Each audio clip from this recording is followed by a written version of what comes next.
নমস্কার বন্ধুরা, আমি আপনাদেরকে আজকে শেখাবো যে কি করে ডিলিট হওয়া ফাইল কিভাবে রিকভারি করতে হয়। তাই কথা না বাড়িয়ে আমি আপনাকে সরাসরি দেখাচ্ছি। হ্যাঁ, দেখতে থাকুন। আমি রিফ্রেশ করে নিলাম। রিফ্রেশ করার পরে এই যে ফাইলটা আছে এটা আমি ওপেন করছি। এখানে কিচ্ছু নেই। হ্যাঁ, আমি কেটে দিলাম। কাটা হয়ে গেছে। আবার রিফ্রেশ করে নিলাম। আচ্ছা, এই ফাইলটা ধরুন যে আমার ডিলিট হয়ে গেছে।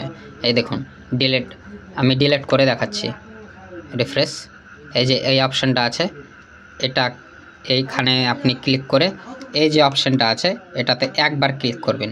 ক্লিক করার সাথে সাথে এই যে ডিলিট অপশানটা আছে, ধরেন কোনো কারণবশত আপনার ডিলিট হয়ে গেল, অর্থাৎ এটা কিন্তু এখন পুরোপুরি আমার ডিলিট হয়ে গেছে এখান থেকে। হ্যাঁ, তাই যে কোনো পরিস্থিতি আপনার যদি ডিলিট হয়ে যায়, যে কোনো অ্যাপস হোক, ফটো হোক কিংবা ফাইল হোক, আপনি এটা কোথায় খুঁজে পাবেন দেখতে থাকুন। এই যে আপনি কম্পিউটারে রিসাইকেল বিন বলে একটি অপশন আছে, দেখুন এই যে রিসাইকেল বিন এরকম চিহ্ন থাকবে রিসাইকেল বিনের, এটাতে আপনি ক্লিক করবেন। ক্লিক হয়ে গেছে, এটা আমরা ছোট করে নিচ্ছি বোঝার ক্ষেত্রে। এই যে আমাদের এই ফাইলটা ডিলিট হয়ে গেছিলো। হ্যাঁ, এবার আপনার যদি মনে হয় না এটাকে আমি আবার পুনরায় ডিলিট করব, তাহলে সেম অপশন আপনি এটাকে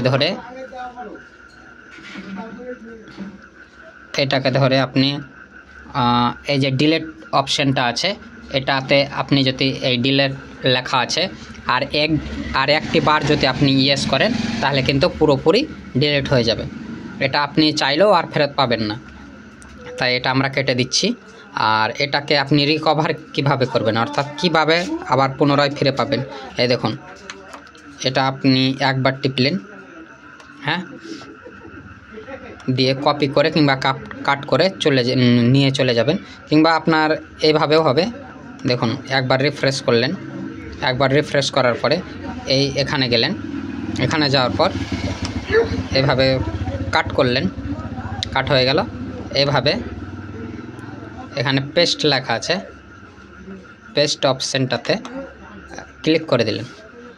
এই দেখুন চলে এলো, আমাদের যে ফাইলটা আমরা ডিলিট করেছি সেই ফাইলটা আমরা পুনরায় ফেরত পেলাম। তাহলে আপনারা এইটুকুই শিখলেন আজকে। হ্যাঁ, আর এইভাবে আস্তে আস্তে আপনারা বাড়িতে যদি প্র্যাকটিস করেন অনায়াসেই যে কোনো জিনিস শিখে যাবেন। হ্যাঁ, তাই দেখতে থাকুন। আবার এই যে ফাইলটা আবার যদি ডিলিট হয়ে যায় সেম একই প্রসেসটা হবে। দেখুন ডিলিট করে দিলাম।